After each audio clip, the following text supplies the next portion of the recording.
we definitely need to find someone because I'm doing a lousy job of it. So. No, I liked what you said. I listened to the podcast. I was preferential to the people that I knew that you were interviewing, so I listened to the one that you and Steven Zavala did, and I liked what you said about what you do in your business. It's not always what you want to do, but you do what your business you do what your business requires of you. Yeah. And I kind of like that. That's because I can relate.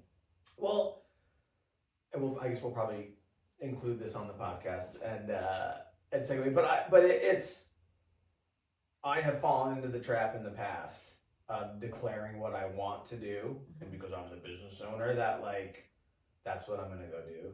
And then it ends up working out very bad because of things that I don't want to do that my business is requiring of me. They don't get done, or they get done really poorly, and then it screws everything up, and then I'm digging out of like 10 years I've been doing marketing. I think I've had to rebuild my company 4 times because of bad business decisions on my part. Yeah.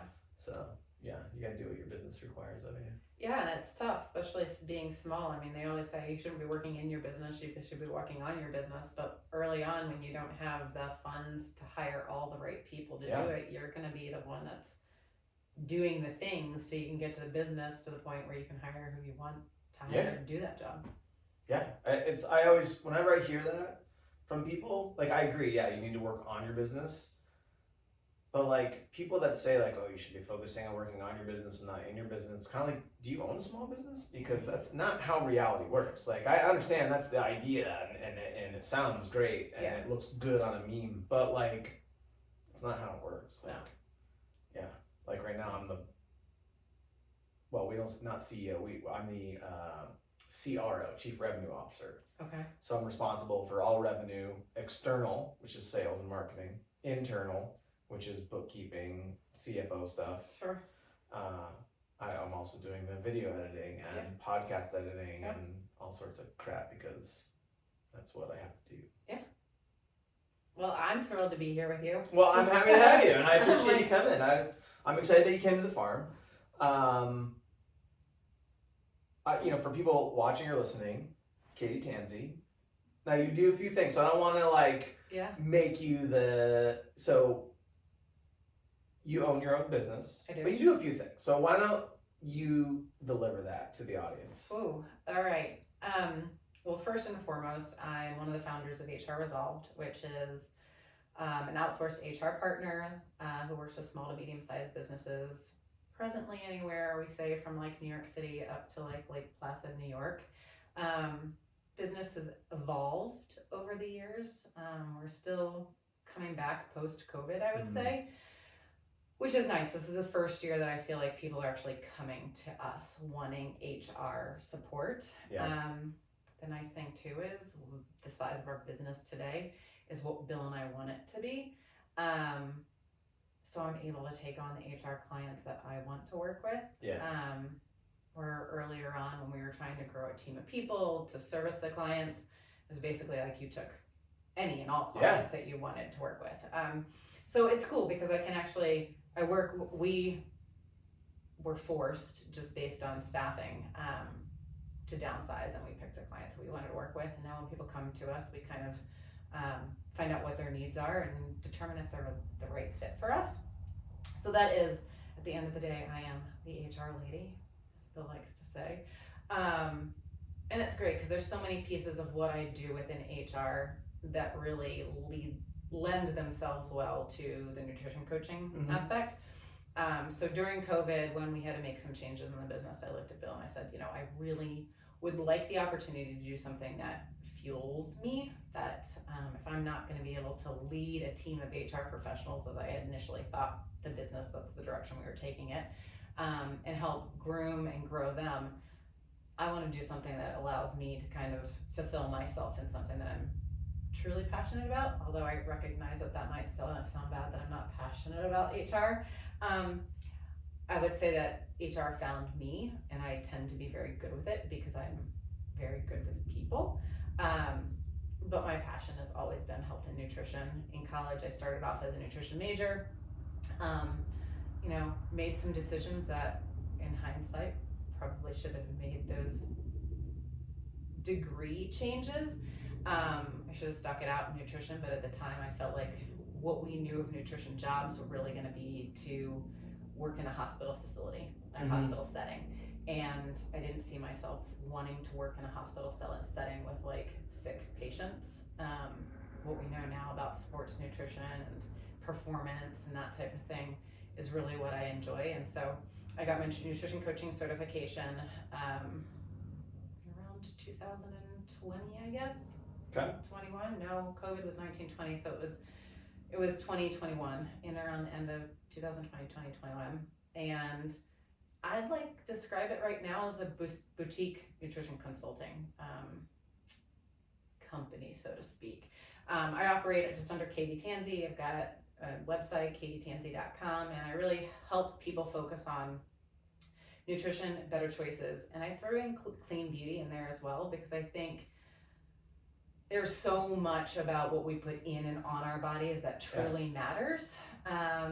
And I think wherever people are willing and ready to make changes, I wanted to be able to kind of like offer them different suggestions. Yeah. So if we're not ready to change off of our Celsius energy drink, what can we switch you to in terms of like other food choices, and slowly work towards those energy drinks that maybe have really crappy sheer poison ingredients in them. And every time I see somebody drinking one, especially like the kids, what is it? There's something that the kids are drinking right now. Is it like Spike or Spirit or I don't know. I just know that it has like this really bold print on it, and I see kids and like you see young kids, and I have to imagine that it's not good for their developing minds and bodies. I can't imagine anything other than water and raw milk is good for their developing minds and bodies. Like, it pains me. Even, and my kids are no different. Like, they actually make fun of me all the time because pretty much everything they eat or drink is poison, according to Dad, because it is. Yeah. Like, you look at the ingredients, it's fructose syrup and corn syrup and natural flavors, and like, I'm just like, this is why everyone's sick. Well, and it's funny, my nephew and my sister came to visit a couple months ago, and cool Uncle Bill took Nolan down to Stewart's to buy some stuff to do some s'mores and whatnot, and he was just like, yeah, get whatever you want. And Nolan wanted this protein bar, right? And I think it was by like, can I say the brand? I don't know I don't know what the legality is on that. We'll just say a brand that you're probably aware of. So a very popular brand he picks up, and it's like it's a protein bar. Katie bar. So Bill brings it home, we put the stuff on the counter, and I pick up this what's supposed to be protein bar, right? That this 16-year-old kid whose metabolism is crazy, and sure, he's like able to metabolize it, he's not gaining weight, he needs probably all the fuel he can get in, but it's not probably the most optimum fuel. We turn it over and we look at it was like 24 grams of sugar. Of refined sugar. Correct. Yeah. And I'm just like, okay, hold on a second. Let's do the math there. 4 grams of sugar per teaspoon. How many teaspoons of sugar are we just in that energy bar? Yeah. And I'm just not to mention what else is probably in it. Right. Endocrine disruptors and all this other stuff that they're putting in food. Yeah. So, I think back at myself growing up as a kid and like the things that my parents would and wouldn't let us eat, and we just didn't have as much commercialization of foods back then. Yeah, it must be, right? Like, I mean, my parents were a little weird. We got peanut butter and lettuce for lunch. We didn't get peanut butter and jelly. Yeah, and I teethed on frozen liver strips. Okay. So, I mean, there's that. There is that. It's good for you. Good source of vitamin A. Correct. And back in the 70s, I mean, liver and like it being high in cholesterol really wasn't something that people were like, was on their radar, I guess. Right. But then again, I think cholesterol now is, we're being told that we shouldn't be worried about it. So. I mean, that's a whole thing. It's funny you say that too, because I'm literally, so I have I won't out people, but I have close family members that are taking statins.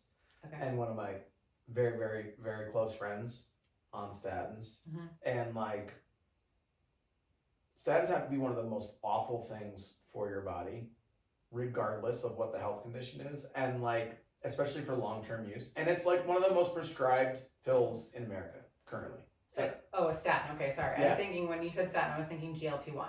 Yes, statins. Awful for you, Yeah. right? And dealing with the cholesterol problem. For sure. But like, again, but all the science of how they're not working on the right cholesterol, and I like. Yeah. People, it's just amazing to me anyway. Without going off on a tangent about statins, but I'm literally writing a research paper right now for my family members and my friends, so I can hand it to them because I don't have I'm a marketing guy. I'm not right. Yeah. And so like I talked to them about this. I'm like, listen, you need to get off those freaking statins like immediately. Yeah. I'm like, do you have any idea like what they're doing to your body like long term, your liver, your brain function, like, and. Again, I'm a marketing guy, so what do I know? But well, and that's, I think, sometimes the tough part, and sometimes I feel like going through the same thing right now. My father having been in the hospital post-surgery, and he's like, well, we're meeting with the RD tomorrow, and I'm just like, please send me what they tell you that you could be drinking or eating, because they will prescribe, what's that, Ensure, as like that meal replacement. Pure poison. I looked at that and the high fructose corn syrup in it and the disgusting stuff. Like, there are so many other options. Well, I shouldn't say so many. There are other options of things that I think have far cleaner ingredients than what it is that they're giving people. But the statin thing's interesting. Bill and I have some really close friends whose husband came back with like a 400-ish something calcium score. And they fought really hard with his cardiologist about going on statins, and finally at the cholesterol score. Correct. Sorry. So it was, the calcium score was like the heart scan, the scan that you get of the heart, which tells you like what your calcium score is. Yep. And it's an indicator of cholesterol. So they wanted to put him on statins. And he initially went on them, but was like, I don't really like this. Like, they started doing all this research, and they wanted to continue to increase his statins to help the cholesterol. Well, they went to the gentleman who does the heart. I'm not doing it justice. The heart scan. So it's a scan that you go in to see how like clogged your arteries are, and it specifically said that the score that you should get on is like a 0, right? That's the best score. The higher score, that's when they start to prescribe statins. So the person who developed this particular scan of the heart, also developed the Clearly test. Okay. And so the Clearly test was the test that they really wanted of his particular heart. They jumped through all kinds of hoops to get this additional test, which really was a better indicator of the calcification of the arteries and what portion of it was stable, what portion of it was more malleable, and that's the stuff that you're worried about. Sure. Because of it breaking off and then truly creating an issue. And at the end of the day, what they got back from the doc was that he does need to be on a statin, and he didn't like it. But it just was the fact that in order for them to get to the point that they were able to actually understand what portion of his arteries were actually clogged with which particular type of mass was crazy. But to your point, I think that what they're doing is they're just prescribing statins without having, and people not knowing that they should be pushing back, asking for these additional tests. Well, and it's, like, my understanding is with statins is their job is to pull cholesterol out of the body, right?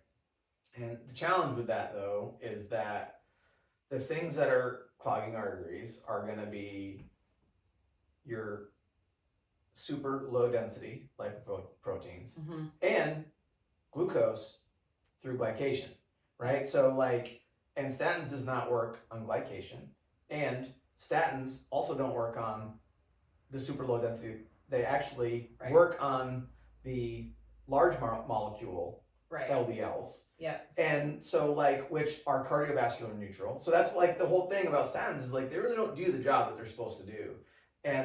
But on top of that, the things that will lower your cholesterol is the sun. Right. through vitamin D. So like you literally like, depending on this, is something I was listening the other day and I was just shocked by it. But they're like, yeah, make sure that if you're getting your cholesterol tested, don't do it in the winter because it's going to be higher for everyone that lives in this part of the country, right? Like just the whole behind it and liver damage and the fact that the nerve cells, the neurons in your brain are sheathed in your myelin sheath, which is made up of cholesterol. And like when you remove cholesterol from your body, like it's now you're not actually, your brain's not getting the cholesterol it needs to be able to have healthy brain function. Right. Like in the meantime, we have all these people suffering dementia and Alzheimer's. Yeah. And they're starting to see a connection between statin use and dementia. Correct. Like, and that was our friend's biggest concern, is that there's what is it when you the brain brain fog? Yeah, brain fog. Something's going on in my brain. His mother is suffering from dementia. Yeah. And so and they're saying that type 3 diabetes is dementia. And so part of it was they basically went through and said, listen, our diet's already clean. We're already getting all kinds of exercise and that type of thing. So he wasn't the normal specimen of the individual that you would think would have come back with this type of score. So there is pieces of it that is hereditary, but the fact that so many people just automatically just to say, okay, I'll take the med, as opposed to really digging in and saying, well, hold on a second, what does this mean? Like, what does it mean long term? How much should I be? What are my alternatives? Correct. Like, let's just pop a pill to fix that. Well, what about cleaning up our diets? Yeah. What about getting rid of the junk carbohydrates that you're eating? And that's the other thing too that's just crazy to me, right? Is like for all these people that are having atherosclerosis and heart disease or they're at risk of it and they're being told to like get rid of the animal fats, get rid of the red meat, get rid of the salt, get rid of all these things. It's like, well, time out, everyone. Like, your body needs salt. Yeah. Animal fats are actually good fats. Right. Right? Depending on where the animal source, like if you're eating, conventional farmed, factory farmed beef or pork, that may not be the best. But like you're getting pasture raised stuff. It's just amazing to me about how much bad information there is about people that are suffering with these or will be suffering with these and the advice they're being given. And again, I know I'm a marketing guy and not a doctor, but like, holy moly, man, But that's the thing too. I think when it came, in my mind when I just said, okay, nutrition coaching, having come from an endurance background of doing marathons and triathlons and dabbling in some ultra marathon type stuff, I was like, I want to help these people, right? Like I want to work with these people to optimize their performance. And while they still are like a dream type of client for me, I realize there's so many people who just don't know the basics, and it's been a little bit of I don't want to say game, but like a puzzle for me to figure out, one, I do believe people land in your life for a reason. Sure. You don't necessarily always know why. And as a business owner, I know that sometimes I give beyond what I should be giving in my nutrition coaching business because I want to see people do better. And so I had this client who came to me. Initially, I thought he was referred by somebody else, but he simply found me on Instagram. Like, he found me because somebody else was connected to me, and he signed up for nutrition coaching. And he's a type 2 diabetic, and his first year of coaching with me was a challenge because he wasn't going to weigh his food, he wasn't going to track his food. Mm-hmm. We just needed to start to like tick away making behavioral changes, and I didn't quite see there being enough, and I knew that there was struggle and there were some struggles that was going through. Like, he didn't disclose what they were, what they weren't. But I just said to him earlier this year, I said, hey, if I met you every Tuesday at this time and we walk for upwards of an hour, would you be interested in that? And I didn't put a dollar amount to that. I didn't put I was just like, let me see if this, like, just the accountability to somebody who wasn't part of a community of fitness people, didn't have other people inspiring them to lose weight. Like, could this one thing be that thing that got him to continue to move? And We've been going almost 10 weeks now. And I said, my only deal with you initially starting off was that you walk one other day during the week. And he started to see, an increased improvement in just like his weight, how he started to feel, his feet, his joints. And right now he's got his sights set on trying to finish the Disney Half Marathon next year. Nice. That's awesome. And he's 260 something pounds. So, yeah. He's got a ways to go, and he's not going to be running the whole thing, but it's just being that inspiration or that catalyst. I can't do it for you, right, but I can be there for you. Yeah. And so it's funny how you think like initially you got your dream client, and I know that I can help them and help them feel better and improve their nutrition during that event that they're doing. Am I making a bigger difference in somebody else's life who just didn't have the example set for them, growing up? Yeah. And fortunately enough for me, like I feel like I had relatively decent role models when it came to like food and nutrition and movement and that type of thing. I got lucky. We were just poor, so we couldn't. Like we didn't eat fast food because it was too damn much money. Yeah. But so we got lucky. But we're about the same age, so we everything was canned and microwaved growing up. I don't know if that was. I know you were doing liver tea things. Yeah, no. So my mom was like the early La Leche league. Like, so I was nursed. I think I was 2 or 3 years old. I don't know. Kidding. Yeah, she firm believer in that. No, she started like modifying.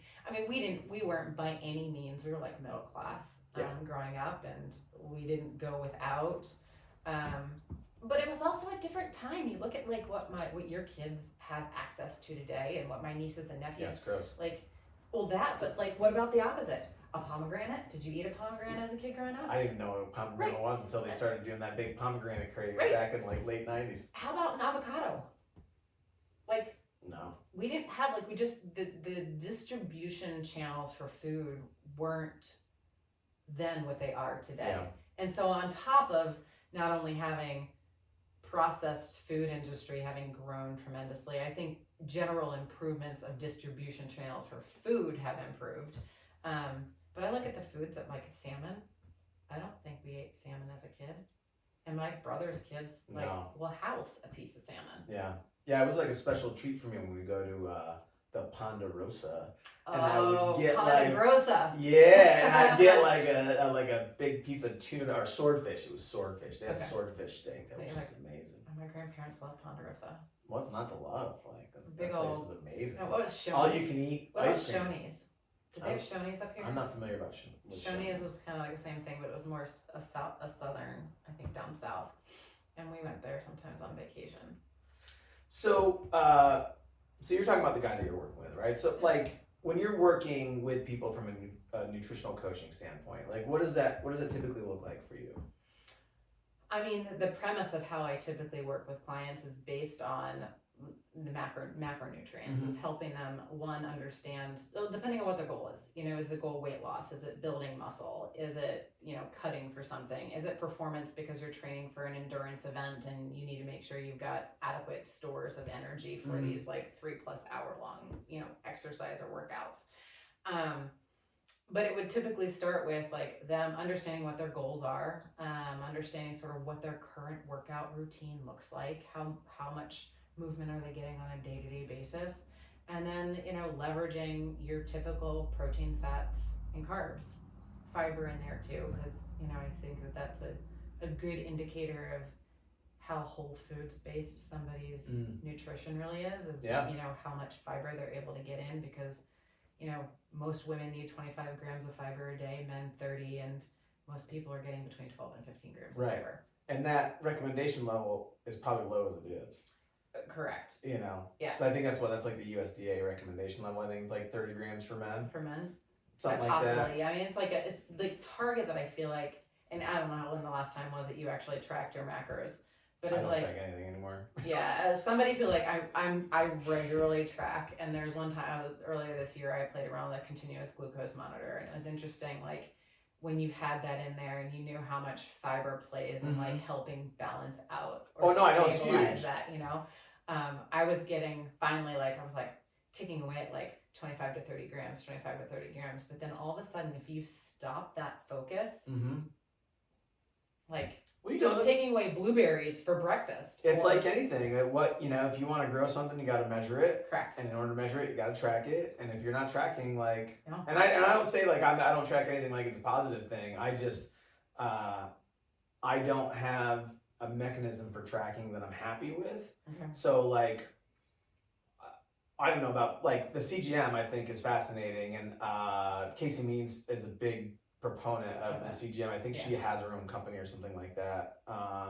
If you're familiar with Casey, Casey and Callie Means are kind of like, I don't want to say they're new on the scene, but they just recently in the last year have become like warriors for the connection between nutrition and health. Yeah. And they're both doctors. Yeah. I can't speak to Callie, that's the brother. I can't speak to his qualifications, but he's been on like, he was on Tucker Carlson. I think he may have been on Joe Rogan. Okay. He's been on a bunch of, they're doing a great job of really getting out there and really getting in the public eye. Casey is the sister, and she was like Levels. top performing MD. Like she just had a book come out called Good Energy. Yeah. And she talks a lot about what's wrong with the medical industry, what's wrong with the nutrition industry, the fact that they're so heavily connected. Yeah. But she's a big proponent of CGMs Yeah. and wearables in general, and being able to, track what's actually happening, like getting data points as it's happening with your nutrition and how important that is, especially because nutrition is so personal. Like what works for me won't work for someone else necessarily, because we have different, genetics and epigenetics for that matter. And just, overall we're eating different things in different environments, different stressors, and there's just so many factors that go in. But you should check that book out if you haven't read it. I have not. It's on my list. I saw somebody else post it. I think her company is called Levels. I think that's hers, because there's also NutriSense, and both of them I looked at, because I really wanted to play around with the CGM for a long time. I was really curious about it. And so I did it for like a month this past year, and I still have 2 more glucose monitors I'll throw on at some point in the future just to play around with. But so it's interesting to me though, when you look at like we're almost next level, and I think that that's sometimes really challenging for somebody when they look at like somebody like us who's done the triathlons and we've done these things, and like even back in the day, and I'm by no means doing what I have done in the past in terms of ultra endurance type stuff. My focus is very different today, but I think people look at that, sometimes they get really intimidated. They're like, well, I can't exercise with you, like I'm not where you are. And sometimes I think it's the same thing with nutrition, your understanding, and I think it's not dumbing it down, but giving it to somebody in such a way to help them understand, like when they're looking at a walnut, what is that walnut made up of? And so many people don't have that basic understanding that it's protein, but it's majority fat too. Yeah. And then that apple, well, that apple's got some fiber in it, but it's also a carb. Yeah. So, helping them understand, some people are not going to want to weigh their food the rest of their life, and I can appreciate that. But the act of actually coming down and understanding and tracking your food and the awareness of it, I've gone back and forth. This is probably the longest stint that I've had like the premium feature of MyFitnessPal. 3 years probably now at this point, and I haven't been like consistent on every day for the last 3 years, but I know that when I'm not tracking my protein, that I'm not eating enough protein, and that I fall into bad old behaviors of. It's tough. I know I've done every kind of diet that you can do. I don't like the word diet, right? I've done the lifestyle eating of every, like nutrition protocols. Nutrition protocols. Thank you. Yeah. Thank you. Marketing guy. So, and I played around. Like I did, back when I first got into CrossFit, back in the, what was it, like mid 2000s, I guess, when I first got into CrossFit, and it was paleo, right? Paleo, right? And I couldn't do paleo. I tried to do paleo, but I would get gassed. Like I would run out of like metabolic failure in workouts. Like I got nothing left, and it was so hard to get through. But because I was focusing on eating. I wasn't getting enough fat. Okay. But I didn't know that at the time. And I've gone vegan, vegetarian. I've done primal, keto. Like I've done pretty much everything that you can do from an eating standpoint. And what I've landed on now is and I think we were talking about this in one of the group chats, I think, for Savage Sunday. I think that's what it was. But, like at this point, or maybe it was an email I was on with Bill, actually. One of the guys, Ryan, that we're in groups with, he was, he's got like into biohacking, very healthy, fit guy. And he was, what are you guys doing, Yeah. And I found that my body needs to kind of be mostly primal, right? Okay. So mostly meat. So I just eat a ton of meat. So I don't ever worry about it. That's why I don't I'm not really tracking anything because I don't really, because I know I'm getting enough protein because it's 90% of what I eat. And then some other things sprinkled in there, and I still have a couple of beers, which I shouldn't really have, but because it's just not good for you. Not because there's an issue, but it's really bad for your body. I just don't I remember when somebody told me about 75 hard for the first time. I was like, oh, what is that? And they were like, this is right in around COVID timing, and they were like, 75 days without alcohol. And I was like, hard pass, no. And this is coming from somebody, I'm not even a big drinker. Right. Like I'm a have a glass of wine type of person. And going 75 days without alcohol and realizing how much better I slept.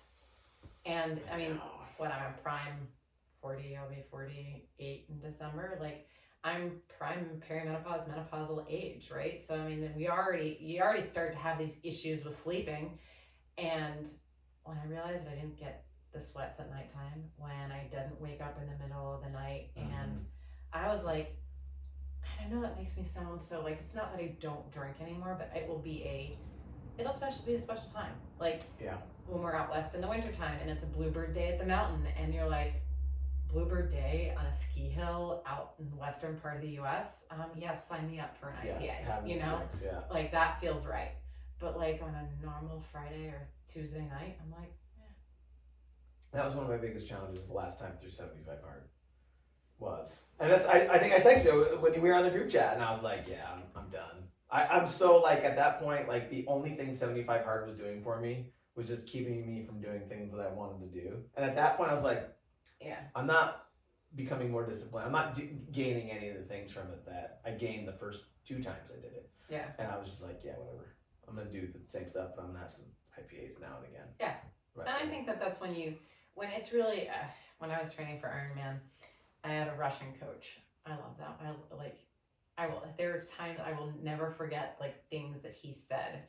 And he's like with the accent? With the accent. Like yelling at you with the accent? Yes, exactly. What's more motivating than that? But he's like, and don't ask me to do accents because they'll tell you that I really... I think our listeners would appreciate it, Katie. No. Bill would be like, no, you didn't. I'm very bad at accents. But Ross would say, like, desserts are treats. And a treat is not something that you have on a regular basis. And so he'd always be talking about power to weight ratio and like, not that you needed to lose weight, but people took, and I did it in a different way. You take this, what's the word I'm looking for? Liberties. You take these liberties because you're out for however many hours on end training for a marathon or training for a triathlon thinking, oh shoot, I just burned all these calories. I can eat this piece of triple layer buttercream icing cake. True story, I went to Buttercup Bakery and I got a triple layer. It was one of those things like you're burning all these calories. But at the end of the day, like if I knew then what I know now just about what I was, and not that I ate poorly, because I didn't, but I just didn't understand getting the balanced macronutrients that you need into your body when you're putting your body through that. So it's like, why are you giving yourself the liberty to go out and drink 3 or 4 IPAs after punishing you just punished your body. You need to be refueling your body with the stuff that's going to actually be not healing giving it poison. Correct. Yeah. Correct. And it's, I guess, but everything in moderation. Like, it's funny you say that too. It's the biggest thing about drinking now that bothers me is sleep. I don't sleep well at all. If I have even 2 beers, I'll sleep like shit. Yeah. And there's plenty of other things that are biologically going on in our bodies at this point in our lives. You know, I don't know if the mechanisms are as complicated for men as they are for females with all the hormonal changes. I don't think so. But it's a wild ride, and like I would say that for my age and where I am, I'm not experiencing those crazy symptoms like a lot of women go through, but I went and made an appointment with a functional health doctor because I wanted to understand where my hormones are. I wanted to understand where my adrenals are, because I didn't want to get to that point where it was like too late and I was chasing after something, but I wanted to understand like a starting point. And it's unfortunate that our health system doesn't guide us that way sooner. Yeah, I agree. And we've got to go chase after it ourselves. Well, and I think that's, back to bring it back to Casey and Callie Means, and not to like fanboy those guys too much, but like, that's one of the things that they're talking about, and I wholeheartedly agree, is the fact that our healthcare system is so pent up on treating the symptoms of what's happening and not being preventative and not looking at root causes. They don't even care, and half the time the professionals are so siloed. You've got this specialist doing this and this specialist doing that, and through EMR they know the other medications, and you have a pharmacist that's also there for checks and balances to make sure you're not taking medications that are going to poorly interact with each other. But still, like, when you have all these things that are happening, and like the crazy thing that she talks about in this book, and I'm saying this so fresh because I literally just listened to it over the weekend, is that it's called good energy.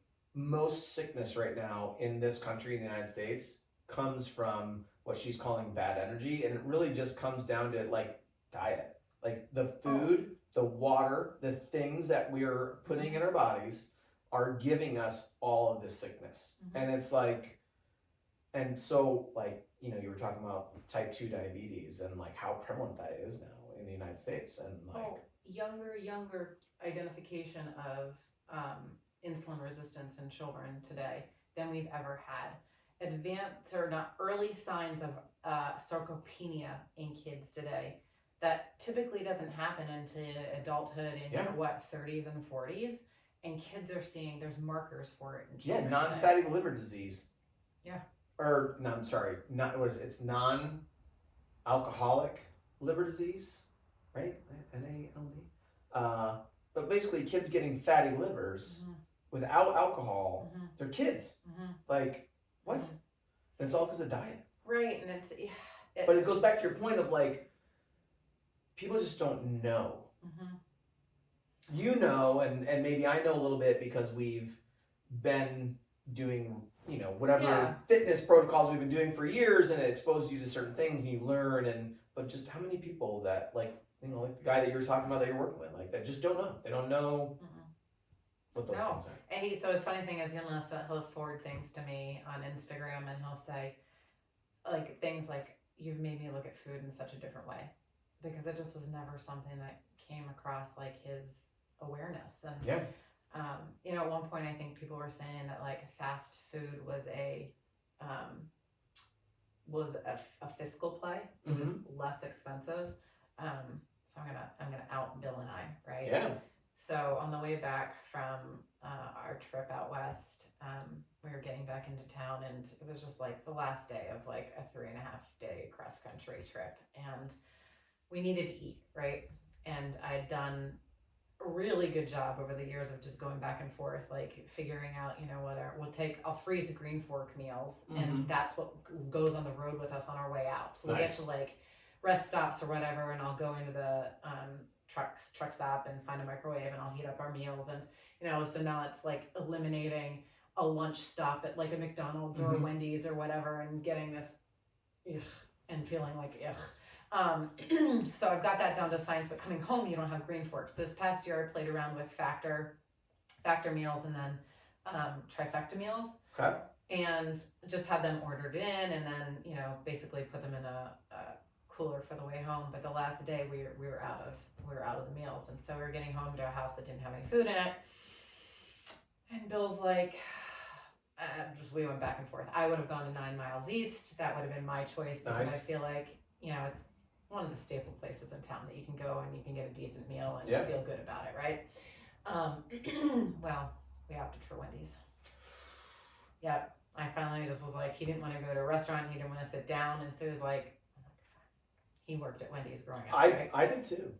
Yeah. I bet it tasted great. Were you the burger guy? I was. Bill was a burger guy too. Oh yeah. He takes a lot of pride in having that job because there's a lot of responsibility. There was a, and you had a stage, and then the last stage became chili meat. And, yeah, exactly. Yeah. Wow, I don't know if you guys knew. I never made that connection until just. Burger guy too. Next time I see him, we're gonna talk Wendy's. Well, when I said that to him, I was like, okay, it didn't even taste good. Like, and that's the thing. No. It didn't even taste good. Like, to me, it didn't. But anyway, I said, fine, I'm not taking it into the house, but we'll stop. We'll go to Wendy's. I'm not taking it out because it's going to stink the house up. We'll sit in there and eat. Let me just tell you. Like, one, I hadn't been in fast food for so long that I didn't realize you don't have somebody taking your order anymore. It's a kiosk. Oh, really? Yeah. I didn't know that. Yeah. Yeah, so same. It's a kiosk. So now you don't have somebody on the other end, and you've worked in hospitality, right? Yeah. Yeah, okay. So we know about upselling and whatever. Yeah. So you didn't have somebody on the other side of the counter saying, would you like to supersize that? Or that's actually McDonald's, but do you want supersize Biggie? I don't know. Yeah. Whatever the Wendy's version of it is.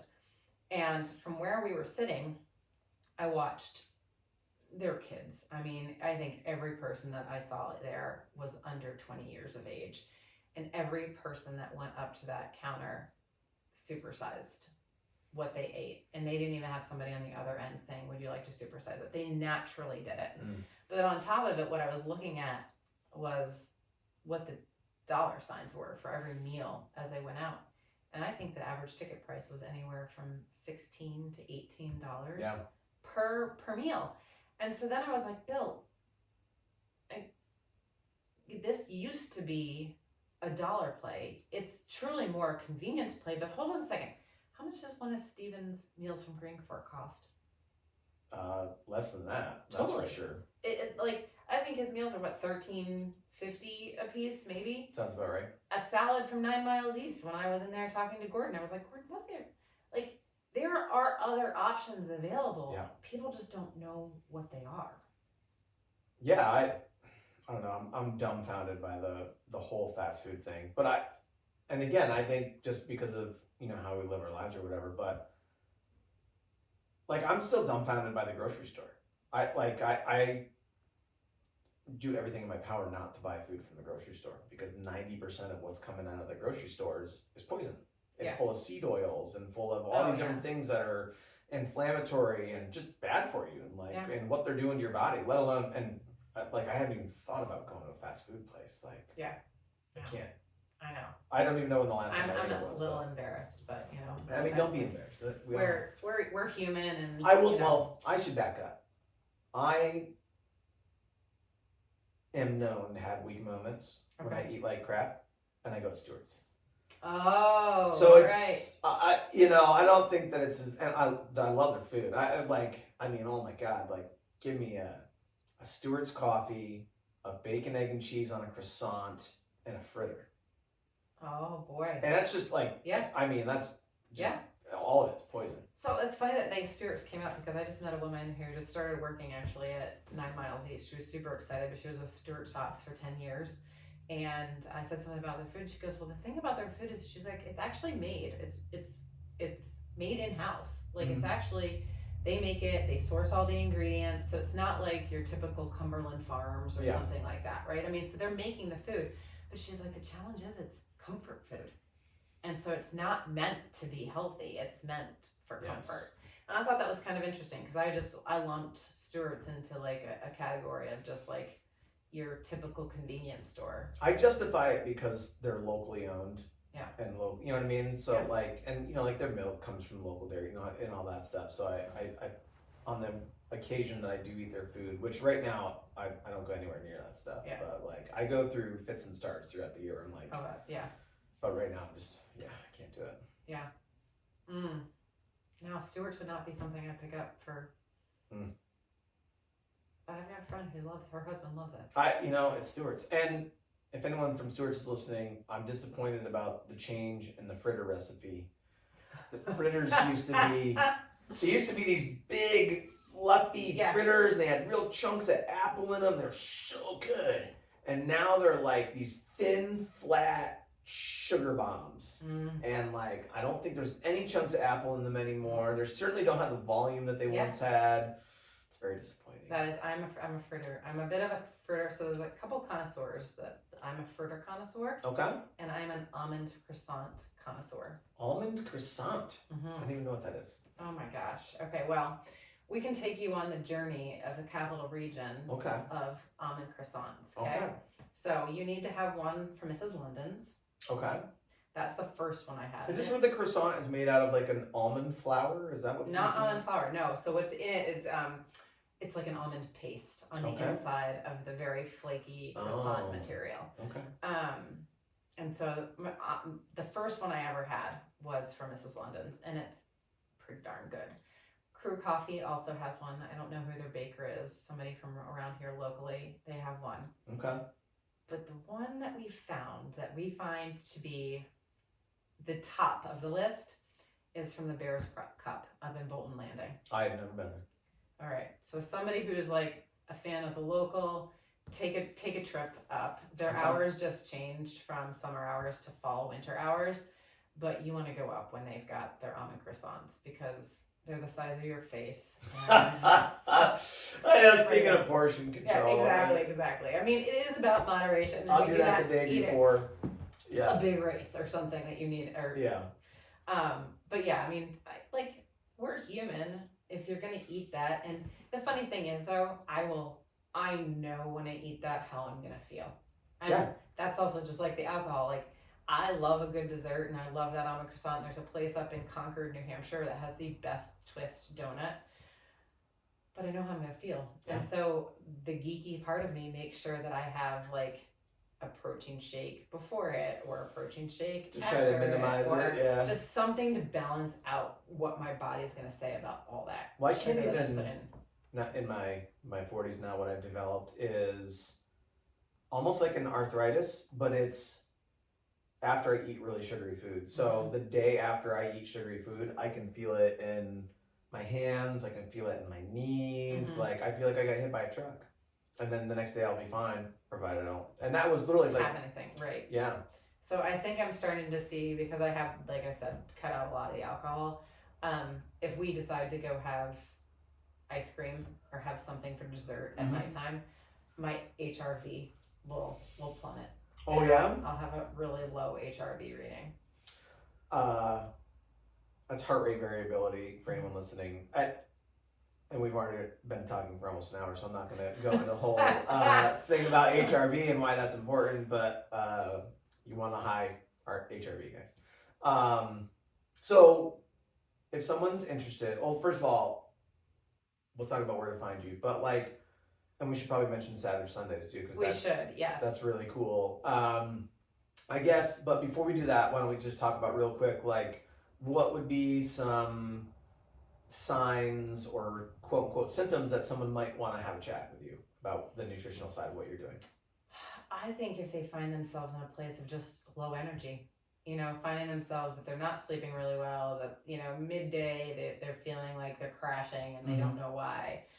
They're going to the gym and they're not seeing the results that they feel like they should with the amount of effort that they're putting in. I can speak, most women that I work with will come to me undercaloried. They're putting in these hard, intense workouts, but they might be consuming 12 to 1,400 calories because they're not, and most of that isn't where it needs to be, even from a protein perspective. It's majority carbohydrates and fats. And so as we get older, we do need to ensure that we're getting enough protein. And I'll listen to podcasts and women are like, oh, you shouldn't get more than da-da-da's too much protein. I'm like, hold on, time out. That's a generalization. Yeah. And we can't generalize because I weigh anywhere between 155 to 162 pounds. Like, I'm not a small person. I don't think people will look at me and say she looks like she weighs that. But I'm going to require a much greater intake of protein with what I'm looking to get out of my body than somebody who might not be doing the same type of workouts, but is just looking to try to feel a little bit better on a day-to-day basis. So I would say if you're low energy, not getting the results that you want from your workouts, not happy with your body composition, sometimes just working with a nutrition coach to kind of find out what your baseline is super helpful. And then if we see after a year that like you're doing all the things and you're not making any progress, then it's probably time to talk to a specialist about something, because something biologically isn't in sync. Yeah. Okay. And Savage Sundays.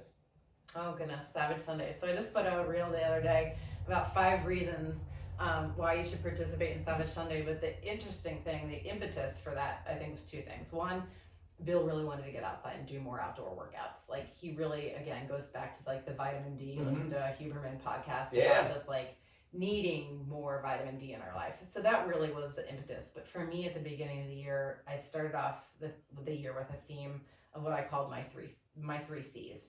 And it was curiosity, connection, and community. And since leaving New York City 10 plus years ago, I think it's been really hard for me to find community. We don't have kids. We work for ourselves. We work out of home-based offices. And how I found community in the city was through marathons and triathlons. And that started initially with the Leukemia Lymphoma Society's team and training program, which I trained and raised money for years. And then found my way into another team of people that we had a coach that trained us to do half Ironman and Ironman distance races. I just didn't find that up here. That group of people that just wanted to get together and challenge yourself in a way that's just out of the norm, you know. And Bill sent me this workout online, and I was like, the text went to you and Steven first, and he's like, seriously, Katie, you had to invite 2 dudes that are younger and in better shape than me. I mean, really. We're not that much. No, Steven's 10 years younger. Yes, he is much. But I mean, Bill makes himself 50 plus years old, and he's 49. I was going to say, he's not that much older. No, he's not. He's and not. He's in fine shape himself. Right. So anyway, but it was just, I knew who to elicit. And it's just like, it's getting that group of people together. And we don't have to spend every waking hour, but it's just, you know, it's a group of people who are like-minded, who don't mind doing something like this. And it's been super fun to see the group grow, to kind of just get new faces and expand people into different networks. So Savage Sunday is basically, and Bill did come up with that name. We started with just a random workout, and it came to like once a month, and now it's like every 3 weeks. And I love it. Maybe next summer we'll do it every other week. I'll like come up with like a routine, but I'm like, it's like a priority for my stuff. I just love it. It's just great. The workouts are nasty. I was trying to explain to someone, they're like, I don't know that I want to work out that hard. I was like, listen, you're going to do it to the best of your ability. Right. It's a great crew of people. And like there's something to be said about communal suffering. Oh, 100%. To, you know, like, and they were like, I don't know that I want that whole suffering part. I'm like, I'm using that word, but it's not like suffering. I'm like, it's a hard ass workout, but you're doing it with people, and it makes it fun.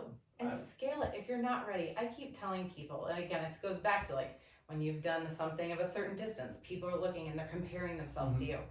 And what do they say about comparison? It's like the thief of joy or something. Joy. Like, don't compare yourself to somebody else. Come out and challenge yourself to be there for you. I think I actually, on today's post, because I posted the workout for this on Sunday, the voiceover on it is about challenging. And the challenge is really between you and yourself. Yeah. It's getting there, it's showing up, it's figuring out if you need to scale it, how do you scale it for yourself? And just be around people that support and cheer each other on. Yeah. I mean, I finished last 2 of the workouts. Right. Totally okay. I'm okay with it. Right, but that's the beauty of this. Like the one farmer carry workout that I did, like to jump up to the next poundage, I would suffer. But maybe I need to do that. Maybe I need to get in to like see how much harder I have to run, because it's that much more difficult to carry that next 30 something pound bells, because that's really what I'm up against. I didn't run all that much when I had to do the 20 something pounds. You did pretty good. You like, well, the first one you never even put your things down. I know, but I knew that I was underweighted for that. Like we just didn't have the right weight. But what was I saying? Scaling workouts. Scaling the workouts. Yeah, just come, scale them, do what you need to do to prove to yourself that you're capable of doing it. Yeah. And they're just great workouts. And like, I mean, was it Paul had his daughters there? Yeah. Right? Yeah. Like guy came with his daughters. Yeah. They were, younger. A couple people had like young kids. Yeah. Like, were you there when Robin? Yeah, you were there. Did oh you my do the God. second farmer carry workout? Yes, and yeah. the boys. The 2 boys. Oh my God, the one boy, I forget which one he was. He comes running by me, past me. He's like, do I have to jog or can I run? I'm like, buddy, you sprint, you do whatever you want to do. He's like, I might do another one. I was like, you do as many as you want, bud. Like, so he was hilarious. The funniest thing is, and he's cut from his father's cloth, 100%. And so he was bullheaded AF. Like he carried my 18-pound kettlebells. He's 11 years old. Oh yeah. He carried those things. He was wincing. He was groaning. Well, by the end of the workout, he took his shoes off and he was running barefoot like you. Nice. And his mom comes running by and she goes, and the next thing you know, he'll show up with a chest full of tats. And it was hysterical to me because he specifically asked Bill and I when we invited him to come, he's like, will there be a bunch of other, big guys there? And Bill's like, oh dude, yeah. And he goes, tattoos too? And Bill's like, for sure. For sure, bud. And so like this kid is just that's hilarious. Yeah, but they're young and impressionable, and kids are gonna do what they see you do, what they see parents do. Yeah. So yeah. I'm going to get my daughter there one of these workouts. I was telling her about it. She's all about it. Yeah, I mean, it's scale it. Mm-hmm. We'll figure out how to scale it. Yeah, she'll love it. So if people want to learn more about you, more about Savage Sunday, like where do they find you? Best place to find info right now about Savage Sunday is my Instagram, and I'm at Katie, Katie Tanz. So it's not really my last name. It's Katie Tansey. I inherited that last nickname from Bill. It's a great name, Tans. It's honestly, it sounds a little better than Tansey. I hate to say it. Like we should probably officially change. Tansey's nice too. Yeah, but Tansey Pansy. Like if I was a boy growing up with that last name, and I left Morgan. Oh, and that's my maiden hilarious. Name was That's right. I forgot about that. So, Katie Morgan Tansey. Yeah, Morgan's my middle name now. It was my maiden name, but anyway. So or my website's katietanzey.com. Okay. Are the 2 places. That's awesome. Thanks for coming out to the farm. Oh, this is so much fun. Sorry that was a little disorganized in the beginning there, but it happens. Work in progress, getting better every time. And thanks everybody for listening. Again, check out Katie. Check out also her business, HR Resolve. She's also an amazing HR professional as well for people that are. And we have an article on you guys. Yeah, coming out in the Q3 magazine for Saratoga Business Report. And, of course, check us out at 5 Towers Media. You'll find this podcast everywhere you listen to podcasts, as well as Glens Falls Business Report and SaratogaBusinessReport.com. So thanks, everybody, for listening. Thanks for coming in. Thanks for having me.